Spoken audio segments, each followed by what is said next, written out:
దివంగత actor NT Ramarao గురించి ప్రత్యేకంగా చెప్పాల్సిన పని లేదు. తెలుగు సినిమా ఇండస్ట్రీలో విశ్వవిఖ్యాత నట సార్వభౌముడిగా పేరుగాంచాడు.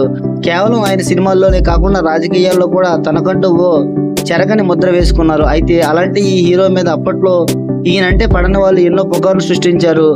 అందులో ఒకటి సీనియర్ ఎన్టీఆర్ చీర కట్టుకుని సినిమాల్లో రాజకీయాల్లో రెండిట్లో సక్సెస్ అవ్వాలని క్షుద్ర పూజలు చేస్తున్నాడని చాలా మంది పుకార్లు సృష్టించారు. కానీ బేసిక్గా సీనియర్ ఎన్టీఆర్కి భక్తిభావం ఎక్కువగా ఉండేది. దాంతో దీన్ని కొంతమంది వేరే విధంగా క్రియేట్ చేసి ఆయన రాజకీయంగా ఎదగడం కోసం క్షుద్ర పూజలు చేస్తున్నారని, అంతేకాక రాత్రిపూట చీర కట్టుకుని శ్మశానంలో పూజలు చేస్తున్నారని రూమర్స్ క్రియేట్ చేశారు.